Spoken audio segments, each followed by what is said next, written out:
ಅನುದಿನ ಅನುಕ್ಷಣ ಮನೆಯಲ್ಲೂ ಕಲಿಯೋಣ. ಕಲಿಕೆಯ ಹೊಸ ಹಾದಿಯಲಿ ಜೊತೆಗೂಡಿ ಹೆಜ್ಜೆಯ ಹಾಕೋಣ. ಸಂತಸದಿ ಕಲಿಯೋಣ ನಮ್ಮ ಹೆಮ್ಮೆಯ ಈ ಕ್ಲಾಸಿನಲ್ಲಿ. Yes, sir. Yes, teacher. Present, ma'am.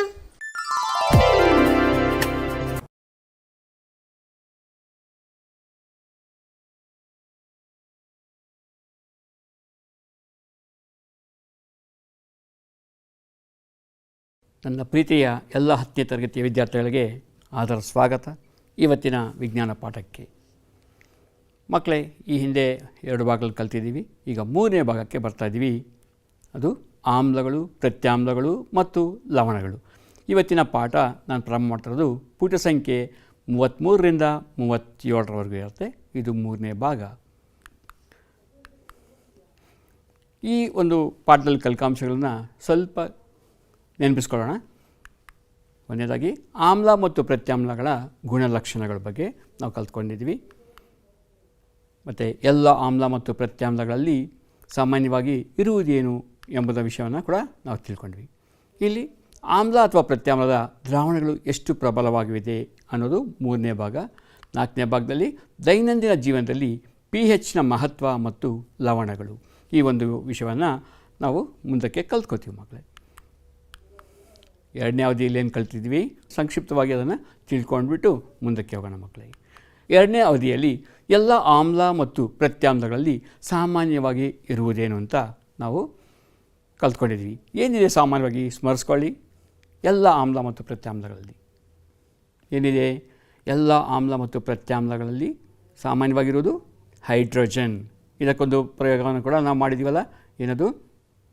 ಎಲ್ಲ ಆಮ್ಲಗಳು ಮೆಟಲ್ಸ್ ಅಥವಾ ಲೋಹಗಳೊಂದಿಗೆ ವರ್ತಿಸಿ ಹೈಡ್ರೋಜನನ್ನು ಬಿಡುಗಡೆ ಮಾಡುತ್ತೆ ಅಂತ ನಾವು ಕಲ್ತಿದ್ದೀವಿ. ಅದೇ ರೀತಿ ಸೋಡಿಯಂ ಹೈಡ್ರಾಕ್ಸೈಡ್ ಕೂಡ ಅಷ್ಟೇ, ಲೋಹಗಳೊಂದಿಗೆ ವರ್ತಿಸಿ ಅದು ಕೂಡ ಹೈಡ್ರೋನಿಯಂ ಅಯಾನ್ ಅಥವಾ OH ಅನ್ನು ಬಿಡುತ್ತೆ. ನೀರು ಮತ್ತು ಲವಣಗಳನ್ನು ಕೂಡ ಉತ್ಪತ್ತಿ ಮಾಡುತ್ತೆ ಅಂತ ನಾವು ಕಲ್ತ್ಕೊಂಡಿದ್ವಿ ಅಲ್ವಾ. ಅಂದರೆ ಎಲ್ಲ ಆಮ್ಲ ಮತ್ತು ಪ್ರತ್ಯಾಮ್ಲ ಸಾಮಾನ್ಯವಾಗಿರೋದು ಹೈಡ್ರೋಜನ್ ಅಲ್ವಾ.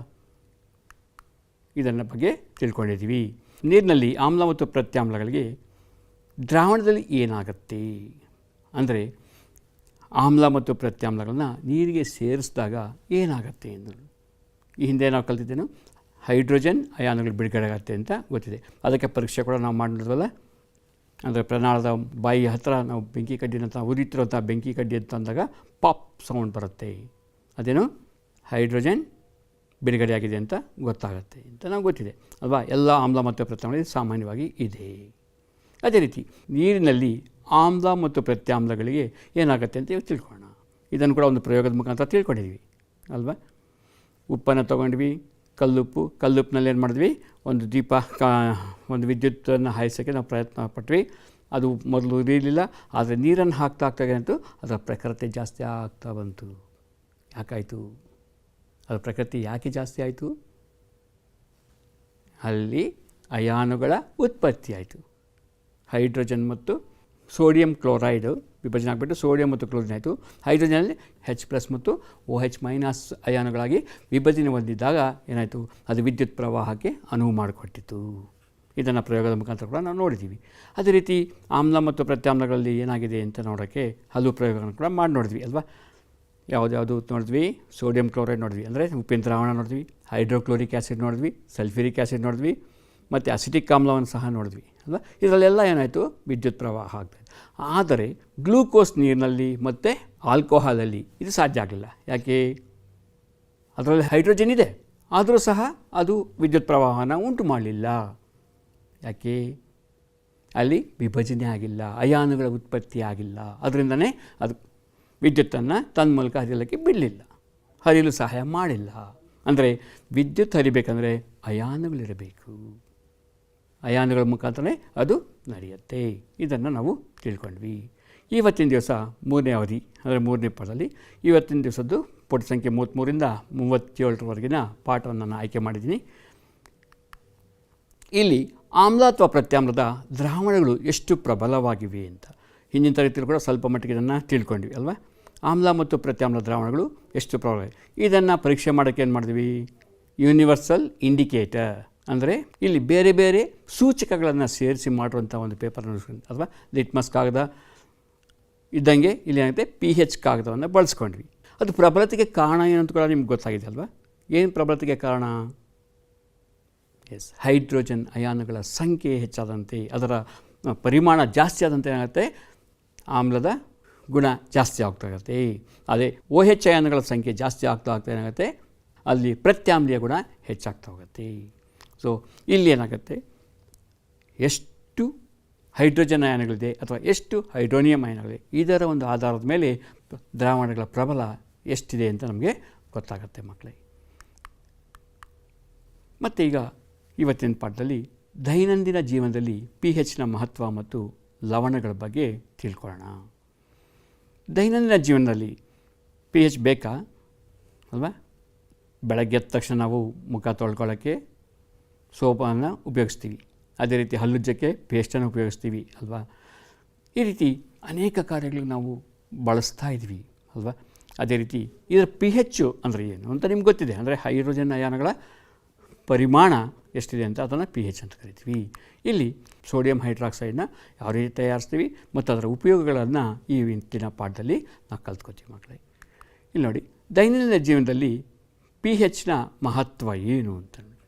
ನಮ್ಮ ದೇಹ ಸರಿಯಾಗಿ ಕಾರ್ಯ ಮಾಡಬೇಕಾದ್ರೆ, ಅಂದರೆ ನಾವು ತಿನ್ನಂಥ ಆಹಾರ ಜೀರ್ಣ ಆಗಬೇಕಾದ್ರೆ pHನ ಮೌಲ್ಯ 7ರಿಂದ 7.8 ಇರಬೇಕು. pH ಅಂದರೆ ಏನು ಮಕ್ಕಳೇ? pH ಎಂಬುದು ಒಂದು ಆಮ್ಲದ ಒಂದು ಸಾರತೆಯನ್ನು ಕಂಡಿರುವಂಥ ಒಂದು ಮಾನ, ಹೈಡ್ರೋಜನ್ ಅಯಾನುಗಳ ಪರಿಮಾಣವನ್ನು ಕಂಡಿರುವಂಥ ಒಂದು ಮಾನಕ್ಕೆ pH ಅಂತ. ಇದನ್ನು ಪೊಟೆನ್ಸ್ ಎಂಬ ಪದದಿಂದ ತಗೊಂಡಾಗಿದೆ. P ಅಂದರೆ ಪೊಟೆನ್ಸ್, ಪೊಟೆನ್ಸ್ ಅಂದರೆ ಸಾಮರ್ಥ್ಯ. ಈ ಸಾಮರ್ಥ್ಯ ಎಂಬ ಪದವನ್ನು ಇಲ್ಲಿ ಬಳಸಿದ್ದಾರೆ. ಅಂದರೆ ಹೈಡ್ರೋಜನ್ ಅಯಾನುಗಳ ಸಾಮರ್ಥ್ಯವನ್ನು ನಾವು pH ಮೌಲ್ಯ ಅಂತ ಕರಿತೀವಿ. ಇಲ್ಲಿ 7 ಬಂದು ತಟಸ್ಥ ಅಂತ ನಿಮಗೆ ಗೊತ್ತಿದೆ ಅಲ್ವೇ. ಇದು 7ರಿಂದ 7.8 ಅಂದರೆ ಪ್ರತ್ಯಾಮ್ಲದ ಕಡೆಗಿದೆ ಅಲ್ವಾ. ಇದರಿಂದ ಇಷ್ಟು ಇದ್ದಾಗ ಅದು ನಮ್ಮ ದೇಹದ ಕಾರ್ಯ ಚೆನ್ನಾಗಿ ನಡೆಯುತ್ತೆ. ಜೀರ್ಣಕ್ರಿಯೆ ಆಗಲಿ, ನಮ್ಮ ದೇಹದ ಎಲ್ಲ ಕಾರ್ಯಗಳು ಸುಲಭವಾಗಿ ನಡೀತಾ ಇರುತ್ತೆ. ಈಗ pH ಜಾಸ್ತಿ ಆಯಿತು ಅಂದರೆ ಏನಾಗುತ್ತೆ? ಉದಾಹರಣೆಗೆ ನಾನು ಹಿಂದೆ ತಿಳಿಸ್ದಂತೆ ಏನಾಗುತ್ತೆ, ಪಾನಿಪುರಿ ಮಸಾಲೆ ಪುರಿ ಅಂತ ಹೇಳ್ಬಿಟ್ಟು ನೀವು ಅಸ್ಟಿಕ್ ಆಮ್ಲವನ್ನು ಜಾಸ್ತಿ ಸೇರಿಸ್ಕೊತೀರ. ಅಸ್ಟಿಕ್ ಆಮ್ಲ ಏನು, ವಿನೆಗರೆಲ್ಲ ಸೇರಿಸ್ಕೊಳ್ತೀರ. ಹೊಟ್ಟೆಯಲ್ಲಿ ಮೊದಲೇ ಹೈಡ್ರೋಕ್ಲೋರಿಕ್ ಆಮ್ಲ ಇದೆ, ಮತ್ತು ಇನ್ನೊಂದು ಆಮ್ಲ ಸೇರಿಸ್ತಾ ಇದ್ದೀರ. ಅಲ್ಲೇನಾಯಿತು, ಆಮ್ಲದ ಪ್ರಮಾಣ ಜಾಸ್ತಿ ಆದಾಗ ಏನಾಗುತ್ತೆ, ಹೊಟ್ಟೆಯಲ್ಲಿ ಉರಿ ಶುರುವಾಗುತ್ತೆ, ಉರಿ ಮತ್ತು ನೋವು ಉಂಟಾಗುತ್ತೆ. ಈ ಉರಿ ಮತ್ತು ನೋವು ಉಂಟಾದಾಗ ಏನು ಮಾಡ್ತೀವಿ, ಅದಕ್ಕೆ ನಾವು ಆಮ್ಲ ಶಾಮಕಗಳೆಂಬ ಕೆಲವೊಂದು ವಸ್ತುಗಳನ್ನು ನಾವು ಪಡಿತೀವಿ. ಆಮ್ಲದ ಒಂದು ಪರಿಮಾಣವನ್ನು ಕಡಿಮೆ ಮಾಡುತ್ತೆ, ಅದರಿಂದ ನಮಗೆ ಉರಿ ಮತ್ತು ನೋವು ಕಡಿಮೆ ಆಗುತ್ತೆ ಅಂತೇಳಿ.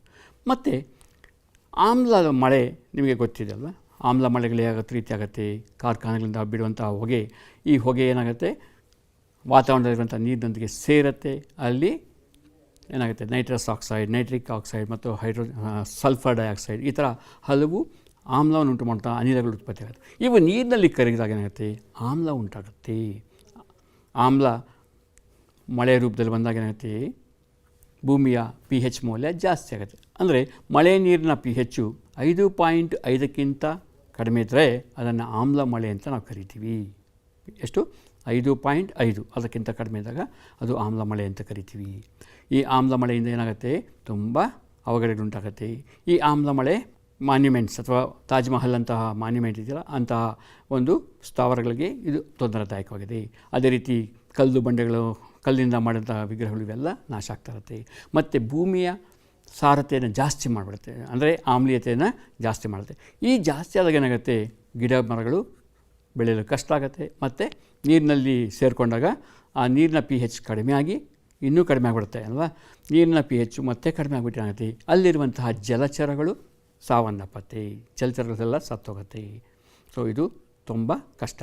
ಅಂದರೆ ಪ್ರಾಣಿ ಮತ್ತು ಸಸ್ಯಗಳು ನೀರಿನಲ್ಲಿರುವಂಥಲ್ಲ, ಅವೆಲ್ಲ ಈ ಒಂದು pH ಮೌಲ್ಯ ಜಾಸ್ತಿ ಆದಾಗ ಉಳಿಯೋದು ತುಂಬ ಕಷ್ಟಕರ ಆಗುತ್ತೆ.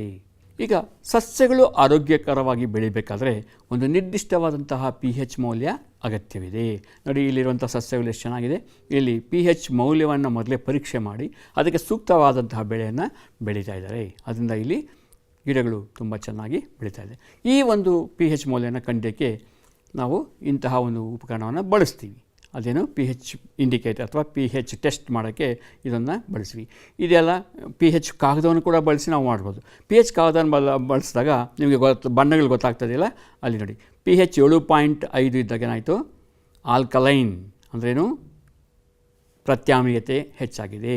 7 ಆದರೆ ನ್ಯೂಟ್ರಲ್ ನೋಡಿ ಬಣ್ಣ ಹಸಿರು ಬಣ್ಣ, ತಿಳಿ ಹಸಿರು ಬಣ್ಣ ಬಂದಿದೆ, ನ್ಯೂಟ್ರಲ್ 7. 6.5 ಅಂದರೆ ಅಸಿಡಿಕ್ ಅಂದರೆ ಆಮ್ಲೀಯತೆ ಜಾಸ್ತಿ, ಸ್ವಲ್ಪ ಆಮ್ಲೀಯತೆ ಇರುತ್ತೆ. 6ಕ್ಕೆ ಬಂದಾಗ ಆಮ್ಲೀಯತೆ ಸ್ವಲ್ಪ ಜಾಸ್ತಿ ಆಗುತ್ತೆ. pH 5.5 ಆದಾಗ ಆಮ್ಲ ಅದು ಪ್ರಬಲವಾಗಿರುತ್ತೆ, ಅಂದರೆ ಸಾರೀಕೃತವಾಗಿರುತ್ತೆ ಅದು ಅಲ್ವಾ. pH 5 ತುಂಬ ಜಾಸ್ತಿ ಆಗಿರುವಂಥ ಆಮ್ಲೀಯತೆ ಹೊಂದಿರುತ್ತೆ. pH 4.5 ಇನ್ನೂ ಜಾಸ್ತಿ ಆಮ್ಲೀಯತೆ ಆಗಿರುತ್ತೆ. ಇದು ನಾವು ಮಣ್ಣಿನಲ್ಲಿ ಪರೀಕ್ಷೆ ಮಾಡಬೇಕಾದ್ರೆ ನೋಡುವಂಥದ್ದು. ನಾನು ನಿಮಗೊಂದು ಚಟುವಟಿಕೆ ಕೊಟ್ಟಿದ್ದೆ ಅಲ್ಲ ಮಕ್ಕಳೇ, ನಿಮ್ಮ ಶಾಲೆಯ ಕೈತೋಟದಲ್ಲಿ ಅಥವಾ ನಿಮ್ಮ ಮನೆ ಪಕ್ಕದಲ್ಲಿರುವಂಥ ತೋಟದಲ್ಲಿ ಸ್ವಲ್ಪ ಮಣ್ಣನ್ನು ಸಂಗ್ರಹಿಸಿ ಅದನ್ನು ನೀರಿನಲ್ಲಿ ಕರಗಿಸ್ಬಿಟ್ಟು ನೀವು ಅದರ pH ಮೌಲ್ಯನ ಕಂಡಿದ್ದಕ್ಕೆ ಹೇಳಿದ್ದೆ. ನಿಮ್ಮ ಶಿಕ್ಷಕರ ಸಹಾಯದಿಂದ pH ಕಾಗದ ಉಪಯೋಗಿಸಿ ಮಾಡೋಕ್ಕೆ ಹೇಳಿದೆ. ನೀವು ಮಾಡಿರ್ತೀರ ಅಂತ ತಿಳ್ಕೊಂಡಿದ್ದೀನಿ. ನೋಡೋಣ, ಈ pH ಅನ್ನೋದು ತುಂಬ ಉಪಯುಕ್ತವಾಗಿರುವಂಥದ್ದು. ಅಂದರೆ ಸಸ್ಯಗಳು ಬೆಳಿಬೇಕಾದ್ರೆ ಒಂದು ನಿಗದಿಯಾದಂಥ pH ಇರಲೇಬೇಕು. ಎಲ್ಲ ಆಮ್ಲೀಯತೆ ಅಥವಾ ಪ್ರತ್ಯಾಮ್ಲೀಯತೆ ಜಾಸ್ತಿ ಆಗಿದ್ರೆ ಸಸ್ಯಗಳು ಸತ್ತೋಗುತ್ತೆ. ನೀವು ನೋಡಿರ್ಬೋದಲ್ಲ, ಕೆಲವು ರೈತರು ಸ್ವಲ್ಪ ಯೂರಿಯಾನ ಹಾಕಬೇಕಾದ್ರೆ ಹೆಚ್ಚಾಗಿ ಹಾಕ್ಬಿಟ್ಟಿರ್ತಾರೆ ಕೆಲವು ಸಲ ಅಲ್ವಾ, ಸ್ವಲ್ಪ ಚೆನ್ನಾಗಿ ಬರಲಿ ಅಂತ ಹೇಳ್ಬಿಟ್ಟು ಹೆಚ್ಚಾಗಿ ಹಾಕ್ಬಿಟ್ಟಿರ್ತಾರೆ. ನೀರಿನ ಪ್ರಮಾಣ ಕಡಿಮೆ ಇರುತ್ತೆ, ಅವಾಗೇನಾಗುತ್ತೆ, ಸಸ್ಯಗಳೆಲ್ಲ ಸುರುಟಿ ಹೋಗುತ್ತೆ ಅಲ್ವಾ. ಇದನ್ನೇನು ಕರೀತಾರೆ ಗೊತ್ತಾ, ಅಗ್ನಿ ರೋಗ ಅಥವಾ ಬೆಂಕಿ ರೋಗ ಅಂತ ಕರೀತಾರೆ. ಅಂದರೆ ಇಲ್ಲಿ ಆಮ್ಲೀಯತೆ ಜಾಸ್ತಿ ಆಗಿದೆ, ಗಿಡಗಳೆಲ್ಲ ಸತ್ತು ಹೋಗುತ್ತೆ. ಅಂದರೆ ಒಂದು ನಿರ್ದಿಷ್ಟವಾದ ಪ್ರಮಾಣದ pH ಇದಕ್ಕೆ ತುಂಬ ಅಗತ್ಯವಾಗುತ್ತೆ. ನೀವು ತಿಳ್ಕೊಂಡಿರ್ಬೋದು, ಕೆಲವೊಂದು ಹಳ್ಳಿಗಳಲ್ಲಾಗಲಿ ನಗರಗಳಾಗಲಿ ತೋಟ ಅಥವಾ ಜಮೀನಿದ್ದಾಗ ಏನು ಮಾಡ್ತಾರೆ, ಜಮೀನಲ್ಲಿ ಯಾವ ರೀತಿಯ ಬೆಳೆ ಬೆಳಿಬೇಕು ಅಂತ ಅವ್ರು ತೀರ್ಮಾನಿಸೋಕ್ಕೆ ಮೊದಲು ಅವ್ರು ಏನು ಮಾಡ್ತಾರೆ, ತೋಟಗಾರಿಕೆ ಇಲಾಖೆಯನ್ನು ಸಂಪರ್ಕಿಸ್ತಾರೆ. ಅಲ್ಲಿಂದ ಅವರೊಂದು 2 ಬ್ಯಾಗಷ್ಟು ಮಣ್ಣನ್ನು ತೊಗೊಂಡೋಗಿ ಅಲ್ಲಿ ಕೊಡ್ತಾರೆ. ಕೊಟ್ಬಿಟ್ಟು ಅಲ್ಲಿ ಆಮ್ಲೀಯತೆ ಅಥವಾ ಪ್ರತ್ಯಾಮ್ಲೀಯತೆ ಬಗ್ಗೆ ಪರೀಕ್ಷೆ ಮಾಡ್ತಾರೆ. ಪರೀಕ್ಷೆ ಮಾಡಿಸಿ ಇದರ ಆಮ್ಲೀಯತೆ ಕಡಿಮೆ ಮಾಡಬೇಕಾದ್ರೆ ಏನು ಮಾಡಬೇಕು ಅಥವಾ ಹೆಚ್ಚಿಸಬೇಕಾದ್ರೆ ಏನು ಮಾಡಬೇಕು ಅಂತ ತಿಳ್ಕೊಳ್ತಾರೆ. ಅದೇ ರೀತಿ ಯಾವ ರೀತಿಯ ಬೆಳೆಯನ್ನು ಬೆಳೆದರೆ ಚೆನ್ನಾಗಾಗತ್ತೆ ಅಂತ ಹೇಳ್ಬಿಟ್ಟು ತೋಟಗಾರಿಕೆ ಇಲಾಖೆ ಜನ ನಿಮ್ಗೆ ತಿಳಿಸ್ಕೊಡ್ತಾರೆ ಅಲ್ವಾ, ನಿಮ್ಗೆ ಗೊತ್ತಿರ್ಬೋದಲ್ವ. ಇಲ್ಲಿ ನೋಡೋಣ, ಅಂದರೆ ಯಾವ್ಯಾವ ತೋಟದಲ್ಲಿ ಎಷ್ಟು pH ಇದ್ದರೆ ಯಾವ ಬೆಳೆಯನ್ನು ಬೆಳಿಬೋದು ಅಂತ ಇಲ್ಲಿ ನೋಡ್ತೀವಿ. ಬಟಾಣಿ ಬೆಳಿಬೇಕಾದ್ರೆ pH ಮೌಲ್ಯ ಎಷ್ಟಿರಬೇಕು, 6ರಿಂದ 7.5. ಬೀಟ್ರೂಟ್ ಬೆಳಿಬೇಕಾದ್ರೆ 6ರಿಂದ 7.5. ಎಲೆಕೋಸಿಗೆ 5.5ರಿಂದ 7.5. ಸೌತೆಕಾಯಿ 5.5ರಿಂದ 7. ಕಲ್ಲಂಗಡಿ ಹಣ್ಣಿಗೆ 5.5ರಿಂದ 6.5 ಇರಬೇಕು. ಬೆಳ್ಳುಳ್ಳಿ ಬೆಳೆಬೇಕಾದ್ರೆ 5.5ರಿಂದ 7.5 ಇರಬೇಕು. ಟೊಮ್ಯಾಟೊ ಹಣ್ಣು ಬೆಳಿಬೇಕಾದ್ರೆ 5.5ರಿಂದ 7.5 ಇರಬೇಕು. ನೋಡಿ, ಇಲ್ಲಿ ಆಮ್ಲೀಯತೆ ಮತ್ತು ಪ್ರತ್ಯಾಮ್ಲೀಯತೆಗಳು ಎಷ್ಟೆಷ್ಟು ಇರಬೇಕು ಅಂತ ಹೇಳಿ ಗೊತ್ತಾಗುತ್ತೆ. ಅಂದರೆ ಇಲ್ಲಿ ಸ್ವಲ್ಪ ಆಮ್ಲೀಯತೆ ಕಡೆಗೆ ಕೆಲವೊಂದು ಬೆಳೆಯುತ್ತೆ, ಸ್ವಲ್ಪ ಪ್ರತ್ಯಾಮ್ಲೀಯತೆ ಕಡೆಗೆ ಕೆಲವೊಂದು ಸಸ್ಯಗಳು ಬೆಳೆಯುತ್ತೆ. ಇದು ರೇಂಜ್ ಅಂತ ಕರಿತೀವಿ. ಈ ಒಂದು pH ರೇಂಜಲ್ಲಿ ಈ ಸಸ್ಯಗಳನ್ನು ನಾವು ಬೆಳೆಸ್ಬೋದು. ನಮ್ಮ ಜೀರ್ಣಾಂಗದಲ್ಲಿ pH ಹೇಗೆ ಕೆಲಸ ಮಾಡುತ್ತೆ ಅಂತ ಸ್ವಲ್ಪ ನೋಡೋಣ ಮಕ್ಕಳೇ. ಜಠರವು ಹೈಡ್ರೋಕ್ಲೋರಿಕ್ ಆಮ್ಲನ ಉತ್ಪಾದಿಸುತ್ತೆ ಅಲ್ವಾ. ನಮ್ಮ ಹೊಟ್ಟೆಯಲ್ಲಿ ಹೈಡ್ರೋಕ್ಲೋರಿಕ್ ಆಮ್ಲ ಉತ್ಪಾದನೆ ಆಗ್ತಾ ಇರತ್ತೆ. ಆದರೂ ಕೂಡ ಇದೇನಾಗುತ್ತೆ, ನಮ್ಮ ಜಠರಕ್ಕೆ ಹಾನಿ ಮಾಡೋದಿಲ್ಲ. ಯಾಕೆ, ಅಲ್ಲಿ ಮ್ಯೂಕಸ್ ಮೆಂಬ್ರೇನ್ ಅಥವಾ ಮ್ಯೂಕಸ್ ಪದರ ಇದೆ. ಆ ಪದರ ಏನು ಮಾಡುತ್ತೆ, ಈ ಹೈಡ್ರೋಕ್ಲೋರಿಕ್ ಆಮ್ಲ ಜೀವಕೋಶಗಳ ಮೇಲೆ ರಾಸಾಯನಿಕ ಕ್ರಿಯೆ ಜರುಗಿಸಿದಂತೆ ಅದು ತಡೆಯುತ್ತೆ. ಮತ್ತು ಇದು ಆಹಾರ ಜೀರ್ಣವಾಗಲು ಇದು ಸಹಾಯ ಮಾಡಿಕೊಡುತ್ತೆ. ಮತ್ತು ಅಜೀರ್ಣತ ಸಂದರ್ಭದಲ್ಲಿ ನಾನು ಹೇಳ್ದಲ್ಲ, ಅಂದರೆ ಅಜೀರ್ಣ ಆಗಿರ್ಬೋದು ಅಥವಾ ನೀವು ಹೆಚ್ಚಾಗಿ ಬೇರೆ ಬೇರೆ ಪದಾರ್ಥಗಳನ್ನ ತಿಂದಾಗ ಏನಾಗುತ್ತೆ, ಜಠರದಲ್ಲಿ ಏನಾಗುತ್ತೆ, ಆಮ್ಲದ ಉತ್ಪಾದನೆ ಹೆಚ್ಚಾಗುತ್ತೆ. ಇದು ಏನಾಗುತ್ತೆ, ನೋವು ಮತ್ತು ಊರಿಗೆ ಕಾರಣವಾಗುವಂತಹ ವಿಷಯ ಅಲ್ವಾ. ಅಂದರೆ ನಾವು ತಿನ್ನುವಾಗ ಆಹಾರವನ್ನು ಸರಿಯಾದ ರೀತಿಯಲ್ಲಿ ತಿನ್ನಬೇಕು ಮತ್ತು ಹೆಚ್ಚು ಆಮ್ಲೀಯತೆ ಅಥವಾ ಸ್ಪೈಸಿ ಅಂತ ಕರಿತೀವಲ್ಲ, ಹೆಚ್ಚು ಖಾರ ಇದೆಲ್ಲ ತಿನ್ನಬಾರ್ದು ಅಂತ. ಮತ್ತು ಅಧಿಕ ಆಮ್ಲ ಜಾಸ್ತಿ ಆದಾಗ ಏನಾಗುತ್ತೆ, ಅಧಿಕ ಆಮ್ಲದಿಂದ ನಮಗೆ ನೋವು ಜಾಸ್ತಿ ಆಗುತ್ತೆ. ಅದನ್ನು ನಾವು ಕಡಿಮೆ ಮಾಡೋಕ್ಕೆ ಏನು ಮಾಡ್ತೀವಿ, ಅಧಿಕ ಆಮ್ಲದ ಮುಕ್ತಿ ಪಡೆಯಲು ಏನು ಮಾಡ್ತಾರೆ ಜನ, ಆಮ್ಲಶಾಮಕ ಆ್ಯಂಟಾಸಿಡ್ ಅಂತ ಕರಿತೀವಿ. ಆ್ಯಂಟಾಸಿಡ್ ಎಂದು ಕರೆಯಲ್ಪಡುವಂತಹ ಪ್ರತ್ಯಾಮ್ಲವನ್ನು ಬಳಸ್ತಾರೆ. ಉದಾಹರಣೆಗೆ ಮೆಗ್ನೀಷಿಯಂ ಹೈಡ್ರಾಕ್ಸೈಡ್ ಅಂತ ಕರಿತೀವಿ. ಅಂದರೆ ಇನ್ನೂ ಕೆಲವರು ಏನು ಮಾಡ್ತಾರೆ, ಈ ಥರ ಹೊಟ್ಟೆಯಲ್ಲಿ ಉರಿ ಮತ್ತು ಅಜೀರ್ಣ ಆದಾಗ ನಿಂಬೆಹಣ್ಣಿನ ರಸಕ್ಕೆ ಸ್ವಲ್ಪ ಸೋಡಾ ಬೆರೆಸ್ಕೊಂಡು ಕೂಡ ಕುಡಿತಾರೆ. ಸೋಡಾ ಬೆರೆಸ್ಕೊಂಡು ಕುಡಿದಾಗ, ಅಡುಗೆ ಸೋಡಾವನ್ನು ಸೇರಿಸಿದಾಗ ಅಲ್ಲಿ ಕೂಡ ಸ್ವಲ್ಪ ಶಮನ ಆಗುತ್ತೆ. ಸೊ ಈ ಥರ ಆಮ್ಲಶಾಮಕವನ್ನು ಬಳಸಿ ನಾವು ಈ ಉರಿ ಮತ್ತು ನೋವಿನಿಂದ ಪರಿಹಾರವನ್ನು ಕಂಡುಕೊಡ್ಬೋದು. ಮತ್ತು ನೋಡಿ ಮಕ್ಕಳೇ, ಇಲ್ಲಿ ಏನಾಗಿದೆ, ಇದೇನಿದು, ಮುತ್ತುಗಳ ಥರ ಕಾಣ್ತಾ ಇದಲ್ವಾ. ಏನದು ಮುತ್ತುಗಳು, ನಮ್ಮ ಹಲ್ಲುಗಳು ಅಲ್ವಾ. ಹಲ್ಲುಗಳಿಲ್ಲಿದೆ ನೋಡಿ, ಪಕ್ಕದಲ್ಲಿರೋ ಮುತ್ತುಗಳ ಥರ ಇದೆ ಪಕ್ಕದಲ್ಲಿರೋದು. ಆದರೆ ಮಧ್ಯದಲ್ಲಿರೋದೇನಾಗಿದೆ, ತೂತಾಗಿದೆ. ಯಾಕಾಯ್ತಿದು? ಯಾಕೆ ತೂತಾಯಿತು? ಚೆನ್ನಾಗಿ ಸ್ವೀಟ್ಗಳು ತಿಂತಾರಲ್ಲ, ಚಾಕ್ಲೇಟ್ಗಳೆಲ್ಲ ಅಲ್ಲಿ. ಇಲ್ಲಿ ನೋಡಿ, ಇದು ಹಲ್ಲಿನ ಸವೆತ ಅಂತ ಕರಿತೀವಿ. ಇದು ಹಲ್ಲಿನ ಸವೆತಕ್ಕೆ ಕಾರಣವಂತ ಆಗೋದಂತೂ pH ಬದಲಾವಣೆ. ನಮ್ಮ ಬಾಯಲ್ಲಿ pH ಒಂದು ನಿಗದಿತ ಪ್ರಮಾಣದಲ್ಲಿರುತ್ತೆ. ಏನಾಗುತ್ತೆ, ನಾವು ತಿಂದ ಆಹಾರ ಬಾಯಲ್ಲಿದ್ದಾಗ ಏನಾಗುತ್ತೆ, ಹಲ್ಲಿನ ಮಧ್ಯೆ ಅಲ್ಲಿ ಇಲ್ಲಿದ್ದಾಗ ಅದು ಸೂಕ್ಷ್ಮಾಣು ಜೀವಿಗಳಿಂದ ವರ್ತಿಸಲ್ಪಟ್ಟು ಇವೆಲ್ಲ ಆಮ್ಲವನ್ನು ಬಿಡುಗಡೆ ಮಾಡುತ್ತೆ. ಈ ಆಮ್ಲಗಳು ಹಲ್ಲಿನ ಮೇಲೆ ಕೆಲಸ ಮಾಡುತ್ತೆ. ನೋಡಿ ಮಕ್ಕಳೇ, ನಮ್ಮ ಹಲ್ಲು ಒಂದು ಎನಾಮಲ್ ಎಂಬ ಒಂದು ವಸ್ತುವಿನಿಂದ ಮಾಡಲ್ಪಟ್ಟಿದೆ. ಇದು ಹೈಡ್ರಾಕ್ಸಿ ಅಪಟೈಟ್ನಿಂದ ಮಾಡಲ್ಪಟ್ಟಿದೆ. ಇಲ್ಲಿ ಕ್ಯಾಲ್ಸಿಯಂ ಫಾಸ್ಫೇಟ್ನ, ಇದು ಒಂದು ಕ್ಯಾಲ್ಸಿಯಂ ಫಾಸ್ಫೇಟ್ನ ಒಂದು ರೂಪ, ಸ್ಫಟಿಕ ರೂಪ ಅಂತ ಬರ್ತೀವಿ. ಇದು ನಮ್ಮ ಎನಾಮಲ್ ಆಗಿರುವಂಥದ್ದು, ಹಲ್ಲಿನ ಎನಾಮಲ್. ಇದು ದೇಹದಲ್ಲಿನ ಅತ್ಯಂತ ಕಠಿಣವಾದಂತಹ ವಸ್ತುವಾಗಿದೆ, ಅತ್ಯಂತ ಕಠಿಣವಾದದ್ದು. ಆದರೆ ಇದು ನೀರಲ್ಲಿ ಕರಗೋದಿಲ್ಲ. ಆದರೂ ಏನಾಗುತ್ತೆ, ಇದು ಬಾಯಲ್ಲಿ pH ಮೌಲ್ಯ 5.5ಕ್ಕಿಂತ ಕಡಿಮೆಯಾದಾಗ ಇದು ಸವೆತಕ್ಕೆ ಒಳಗಾಗುತ್ತೆ. ಅಂದರೆ ಆಮ್ಲೀಯತೆ ಇದನ್ನು ಕರಗಿಸ್ತಾ ಬಂದ್ಬಿಡತ್ತೆ. ಇದು ತುಂಬ ಕಷ್ಟಕರವಾದಲ್ವ. ಆಮ್ಲೀಯತೆ ತುಂಬ ಅಪಾಯಕಾರಿ ಕೂಡ. ಅದನ್ನು ಏನು ಮಾಡ್ತೀರಿ ನೀವು? ತಿಂದ ತಕ್ಷಣ, ಊಟ ಮಾಡಿದ ತಕ್ಷಣ ಏನು ಮಾಡ್ತೀರಾ? ಬಾಯನ್ನು ಮುಕ್ಕಳಿಸ್ತೀರಾ ಅಲ್ವ?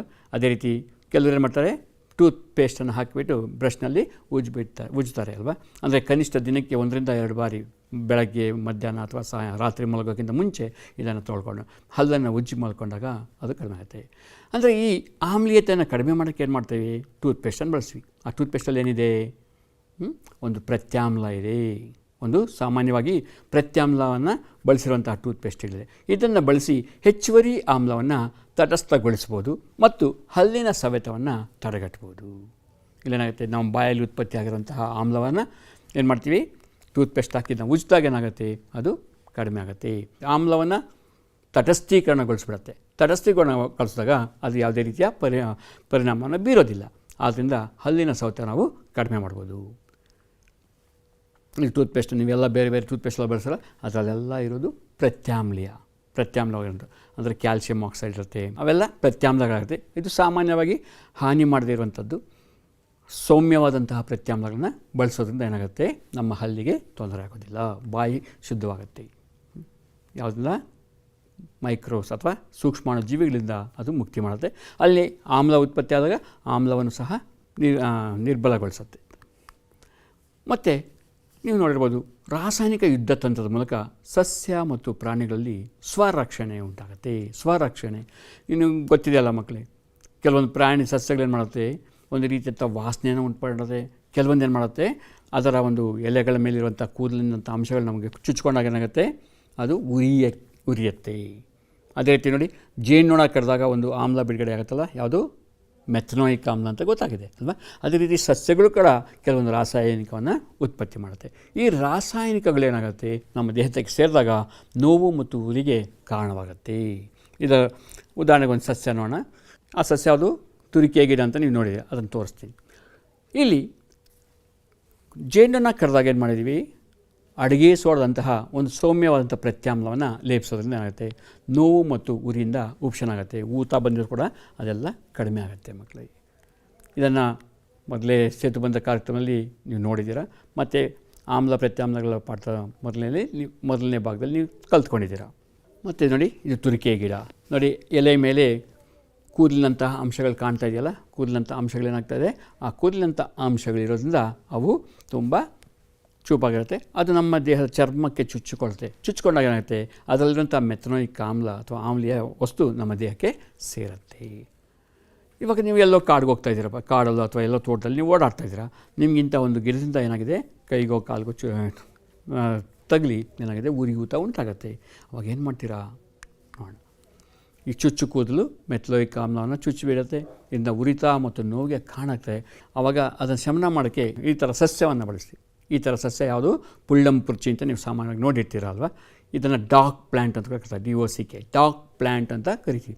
ಈ ಸಸ್ಯದ ಎಲೆಗಳನ್ನು ತೆಗೆದುಕೊಂಡು ನುಣ್ಣಗೆ ರಸ ತೆಗೆದು ಆ ಚುಚ್ಚಿಕೊಂಡ ಭಾಗದಲ್ಲಿ ಲೇಪನ ಮಾಡಿದಾಗ ಏನಾಗುತ್ತೆ, ಉರಿಯೂತ ಕಡಿಮೆ ಆಗುತ್ತೆ. ಇಲ್ಲಿ ನೋಡಿ, ಸಸ್ಯಗಳಲ್ಲಿ 2 ವಿಧ ಆಮ್ಲ ಮತ್ತು ಪ್ರತ್ಯಾಮ್ಲವನ್ನು ಉಂಟು ಮಾಡುವಂತಹ ಗಿಡಗಳು ಕೂಡ ಇದೆ. ಇವೆಲ್ಲ ಎಷ್ಟು ದೂರ ಆಗಲಿ, ಈ ಸಸ್ಯ ಹುಡ್ಕೊಂಡು ಹೋಗಿಲ್ಲ, ಅಲ್ಲಿ ಎಲ್ಲಿ ನಿಮಗೆ ತುರಿಕೆ ಗಿಡ ಇರುತ್ತೋ ಅಲ್ಲೇ ಸುತ್ತಮುತ್ತಲ ಪಕ್ಕದಲ್ಲೆಲ್ಲೋ ಒಂದು ಕಡೆ ಈ ಗಿಡ ಕೂಡ ಬೆಳೆದಿರುತ್ತೆ. ಇದು ಮನೆಗಳ ಪಕ್ಕದಲ್ಲಿ, ಮೋರಿಗಳ ಪಕ್ಕದಲ್ಲೆಲ್ಲ ಬೆಳೆದಿರುತ್ತೆ. ಇದು ಪುಳ್ಳಂಪುರ್ಚಿ ಅಂತ. ಈಗ ಸಾಮಾನ್ಯ ಉಪ್ಪಿನಿಂದ ರಾಸಾಯನಿಕಗಳನ್ನು ತಯಾರಿಸ್ತಾರಲ್ವ ನೋಡಿ. ಸಾಮಾನ್ಯ ಉಪ್ಪು, ನಾವು ಆಹಾರದಲ್ಲಿ ಬಳಸುವ ಉಪ್ಪು ಒಂದು ತಟಸ್ಥ ಲವಣ ಅಲ್ವಾ. ಸಮುದ್ರದಲ್ಲಿ ಲೀನವಾಗಿರುವಂತಹ ಲವಣಗಳಿಂದ ಸೋಡಿಯಂ ಕ್ಲೋರೈಡನ್ನು ಬೇರ್ಪಡಿಸಲಾಗುತ್ತೆ. ಸಾಮಾನ್ಯ ಲವಣ ನಾವೇನು ತಿಂತೀವಿ ಅದು ಸೋಡಿಯಂ ಕ್ಲೋರೈಡ್. ಇದನ್ನು ಸಮುದ್ರದಿಂದ ಬೇರ್ಪಡಿಸ್ತಾರೆ.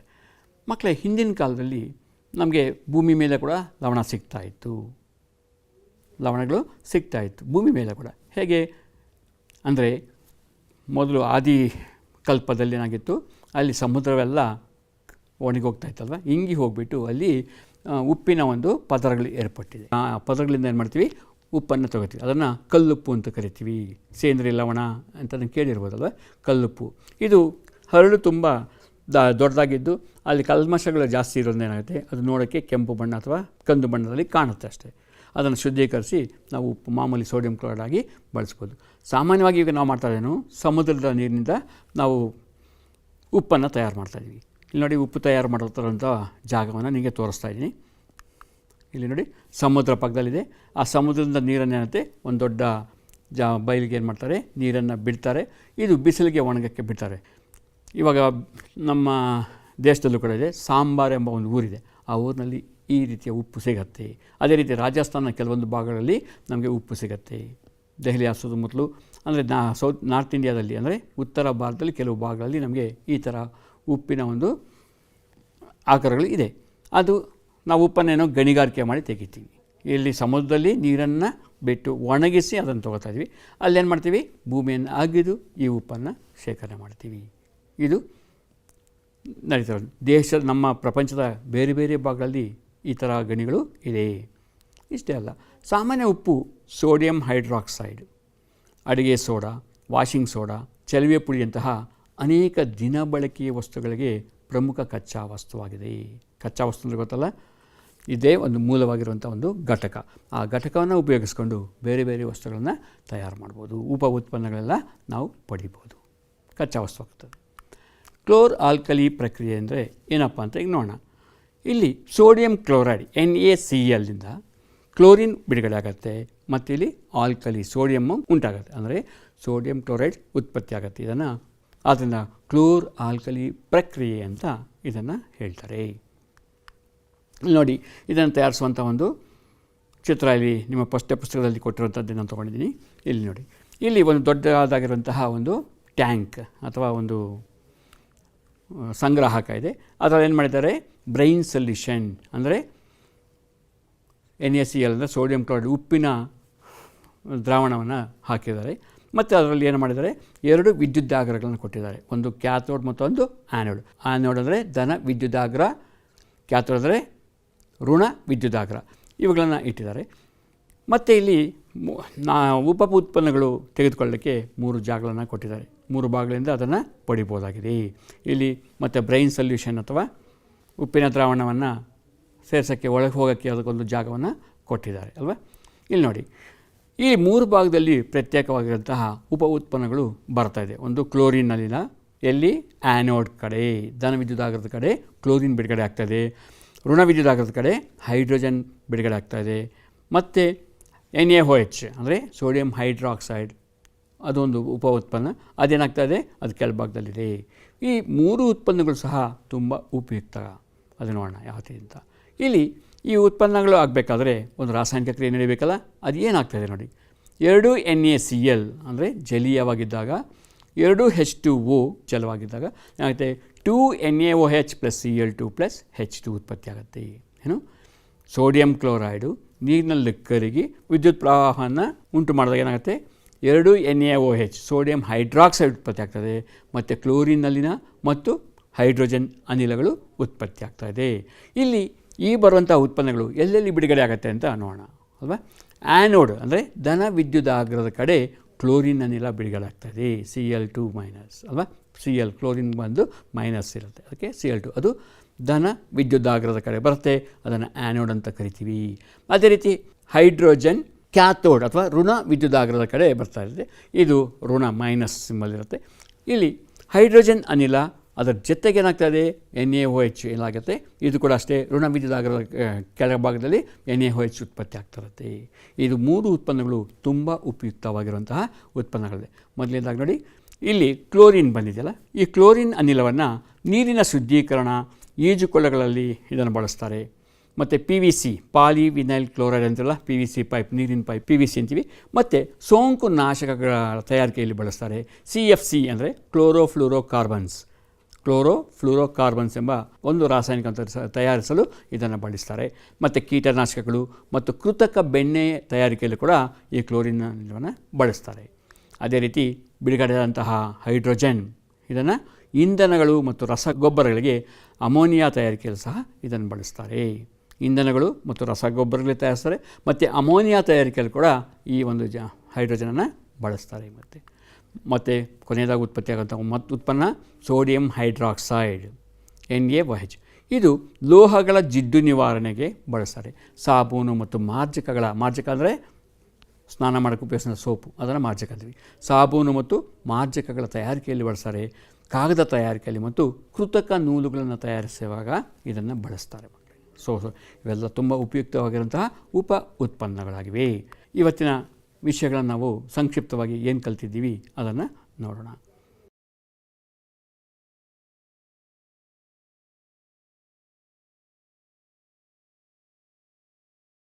ಇದಲ್ಲದೆ ಸಾಮಾನ್ಯ ಉಪ್ಪು, ಸೋಡಿಯಂ ಹೈಡ್ರಾಕ್ಸೈಡ್, ಅಡುಗೆ ಸೋಡಾ, ವಾಷಿಂಗ್ ಸೋಡಾ, ಚೆಲುವೆ ಪುಡಿಯಂತಹ ಅನೇಕ ದಿನಬಳಕೆ ವಸ್ತುಗಳಿಗೆ ಪ್ರಮುಖ ಕಚ್ಚಾ ವಸ್ತುವಾಗಿರುವಂತಹ ಇದು ಉಪ್ಪಾಗಿದೆ.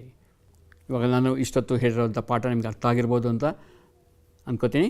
ಈಗ ಚಟುವಟಿಕೆ ನೋಡೋಣ.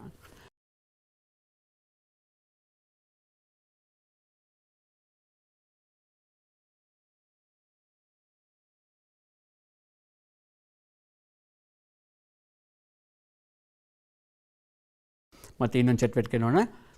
ಅಡುಗೆ ಉಪ್ಪನ್ನು ಅಡುಗೆ ಮನೆ ಮತ್ತು ಇತರ ಗೃಹ ಕೈಗಾರಿಕೆಗಳಿಗೆ ಬಳಸ್ತಾರಲ್ವ. ಇವಿಷ್ಟೇ ಅಲ್ಲದೆ ಕೈಗಾರಿಕೆಗಳಲ್ಲೂ ಸಹ ಇದನ್ನು ಬಳಸ್ತಾರೆ. ಯಾವ ಕಾರ್ಯಕ್ಕೆ ಬಳಸ್ತಾರೆ ಎಂಬ ವಿಷಯವನ್ನು ನೀವು ಕಂಡುಕೊಳ್ಳಿ ಮತ್ತು ಅದನ್ನು ಪಟ್ಟಿ ಮಾಡಿ. ಅಂದರೆ ಉಪ್ಪಿನ ಉಪಯೋಗಗಳು ಅಲ್ವಾ ಏನೇನು ಅಂತ ನಿಮಗೆ ಗೊತ್ತಾಗಬೇಕು. ಅದರಿಂದ ನಾನು ಹೇಳ್ತಾಯಿದ್ದೀನಿ, ಅದನ್ನು ಒಂದು ಪಟ್ಟಿ ಮಾಡಿಕೊಂಡು ಒಂದು ಚಟುವಟಿಕೆಯನ್ನು ಮಾಡಿ ಮಕ್ಕಳೇ. ಈಗ ರಸಪ್ರಶ್ನೆಯ ಸಮಯ. ಹಲ್ಲಿನ ಸವೆತವಾಗುವ pH ಮೌಲ್ಯ 7.35, 7, 6.4, 5.5. ಇದು ಸರಿಯಾದ ಉತ್ತರ ಯಾವುದು ಮಕ್ಕಳೇ? ಯೋಚಿಸಿ ನೋಡೋಣ. ಉತ್ತರ 5.5. ಮತ್ತು ಇನ್ನೊಂದು ರಸಪ್ರಶ್ನೆ. ಟೂತ್ಪೇಸ್ಟನ್ನು ಹಲ್ಲಿನ ಸವೆತ ತಡೆಯಲು ಬಳಸಲು ಅದರ ಈ ಸ್ವಭಾವ ಕಾರಣ: 1 ಆಮ್ಲೀಯತೆ, ಪ್ರತ್ಯಾಮ್ಲೀಯತೆ, ತಟಸ್ಥತೆ, ಸಂಕ್ಷಾರತೆ. ಯಾವ ಸರಿಯಾದ ಉತ್ತರ ನೋಡಿಬಿಡೋಣ. ಓಕೆ, ಅಂದರೆ ಸರಿಯಾದ ಉತ್ತರ ಪ್ರತ್ಯಾಮ್ಲೀಯತೆ. ಈ ಪ್ರತ್ಯಾಮ್ಲೀಯತೆಯಲ್ಲಿ ಏನಾಗುತ್ತೆ, ತಟಸ್ಥೀಕರಣ ಉಂಟು ಮಾಡುತ್ತೆ. ತಟಸ್ಥೀಕರಣದಿಂದ ಹಲ್ಲಿನ ಸವೆತ ಕಡಿಮೆ ಆಗುತ್ತೆ. ಸರಿಯಾದ ಉತ್ತರವನ್ನು ಹೇಳಿದ್ದೀರ ಮಕ್ಕಳೇ, ಗುಡ್. ಮತ್ತಿನ್ನೊಂದು, ಆಮ್ಲ ಮತ್ತು ಪ್ರತ್ಯಾಮ್ಲದ ಮೂಲಕ ವಿದ್ಯುತ್ ಹರಿಯಲು ಕಾರಣ ಇವುಗಳ ಉತ್ಪತ್ತಿ. ಜ್ಞಾಪಕ ಮಾಡ್ಕೊಳ್ಳಿ, ಒಂದು ಪ್ರಯೋಗ ಮಾಡಿ, ಹಿಂದಿನ ತರಗತಿಯಲ್ಲಿ ಒಂದು ಪ್ರಯೋಗ ಮಾಡಿದ್ದೀವಿ. ಆ ಪ್ರಯೋಗದಲ್ಲಿ ಏನಾಗಿತ್ತು, ಉಪ್ಪಿನಲ್ಲಿ 2 ಕಂಬಿಗಳನ್ನಿಟ್ಟು ನಾನು ಅದಕ್ಕೆ ನೀರು ಹಾಕ್ತಾಯಿದ್ದಾಗ ಏನಾಯಿತು, ಪ್ರಖರತೆ ಜಾಸ್ತಿ ಆಗ್ತದೆ ಬಲ್ಬ್ ಅಲ್ವಾ. ಯಾಕೆ ಅಂತ ಯೋಚನೆ ಮಾಡಿ, ಇವಾಗ ಗೊತ್ತಾಗ್ಬಿಡುತ್ತೆ ನಿಮ್ಗೆ. ಗೊತ್ತಾಗಿದೆ ಉತ್ತರ ಅಲ್ವಾ? ನೋಡೋಣ. ಯಾವುದು ಆಪ್ಷನ್ಸ್ ಬೇಕಾ ನಿಮಗೆ? ಬೇಕಾಗಿಲ್ಲ. ನೋಡಿ, ಉತ್ತರ ಅಯಾನುಗಳು ಉಂಟಾಗುತ್ತೆ. ಅಂದರೆ ಸೋಡಿಯಂ ಮತ್ತು ಕ್ಲೋರಿನ್ ಅಯಾನುಗಳು ಉತ್ಪತ್ತಿಯಾಗಿಲ್ಲಿ ಗೊತ್ತಾಯಿತು. ಅದೇ ರೀತಿ ಯಾವುದೇ ರೀತಿಯ ಆಮ್ಲ ಮತ್ತು ಪ್ರತ್ಯಾಮ್ಲದ ಮೂಲಕ ವಿದ್ಯುತ್ ಹರಿಯಲು ಅಯಾನುಗಳು ಸಹಕಾರಿ. ಅಯಾನುಗಳಿದ್ದರೆ ಅದು ಗಂಟಲ್ಲ. ನೋಡಿರ್ಬೋದಲ್ಲ, ಗ್ಲೂಕೋಸ್ ಮತ್ತು ಆಲ್ಕೋಹಾಲಲ್ಲಿ ಇದು ಸಾಧ್ಯ ಇಲ್ಲ. ಯಾಕೆ? ಅಲ್ಲಿ ಅಯಾನುಗಳು ಉತ್ಪತ್ತಿಯಾಗೋದಿಲ್ಲ. ಮತ್ತು ಈಗ ಇನ್ನೊಂದು ಪ್ರಶ್ನೆ. ಈಜುಕೊಳದ ಸ್ವಚ್ಛತೆಗೆ ಕ್ಲೋರಿನನ್ನು ಬಳಸ್ತಾರೆ ಅಲ್ವಾ. ಕ್ಲೋರಿನ್ನು ಆವಾಗವಾಗ ಬಳಸಿಬಿಟ್ಟು ಅದನ್ನು ಶುದ್ಧೀಕರಣ ಮಾಡ್ತೀವಿ ಅಂತ ಹೇಳ್ತಾರೆ. ಯಾಕೆ ಮಾಡ್ತಾರೆ ಇದು? ಕ್ಲೋರಿನ್ನ ಯಾವ ಸ್ವಭಾವ ಉಪಯೋಗಿಸ್ಕೊಂಡು ಇದನ್ನು ಅಲ್ಲಿ ಬಳಸ್ತಾ ಇದ್ದಾರೆ? ಅದು ನಿರ್ವಹಣೀಕಾರಕ, ಅಂದರೆ ನೀರಿನ ಬಣ್ಣ ತೆಗೆಯುತ್ತೆ. ನಿಷ್ಕ್ರಿಮಿಕಾರಕ, ಅದರಲ್ಲಿಂಥ ಕ್ರಿಮಿಗಳನ್ನು ಸಾಯಿಸುತ್ತೆ. ವಾಸನೆ ನಿರ್ಮೂಲನ ಮಾಡುತ್ತೆ. ಸುಗಂಧಧಾರಕ, ಅಂದರೆ ಸುವಾಸನೆ, ನೀರಿಗೆ ಒಂದು ಒಳ್ಳೆಯ ವಾಸನೆಯನ್ನು ಕೊಡುತ್ತೆ. ಇದು ಆಪ್ಷನ್ಸ್. ಯಾವ ಸರಿಯಾದ ಉತ್ತರ? ಯಾಕೆ ಬಳಸ್ತಾರೆ? ಎಸ್, ನಿಷ್ಕ್ರಿಮಿಕಾರಕ. ಅಂದರೆ ಈಜುಕೊಳದಲ್ಲಿ ಇದನ್ನು ಹಾಕೋದೇನಾಗುತ್ತೆ, ಅದರಲ್ಲಿಂಥ ಮೈಕ್ರೋ ಆರ್ಗನ್ ಸೂಕ್ಷ್ಮಾಣು ಜೀವಿಗಳು ಸತ್ತೋಗುತ್ತೆ. ಅದರಿಂದ ಅದು ಸ್ವಚ್ಛವಾಗುತ್ತೆ ಮಕ್ಕಳೇ ಧನ್ಯವಾದಗಳು. ಇವತ್ತಿನ ಪಾಠಕ್ಕೆ ಸಹಕರಿಸಿದ ನೀವು ಇವತ್ತಿನ ಪಾಠದಲ್ಲಿ ವಿಶೇಷವಾಗಿ ಕಲಿತಂತಹ ನಿಮ್ಮೆಲ್ಲರಿಗೂ ಸಹ ವಂದನೆಗಳನ್ನು ಅರ್ಪಿಸ್ತಾ ಇದ್ದೀನಿ ಮಕ್ಕಳೇ. ಧನ್ಯವಾದಗಳು ಮತ್ತೊಮ್ಮೆ.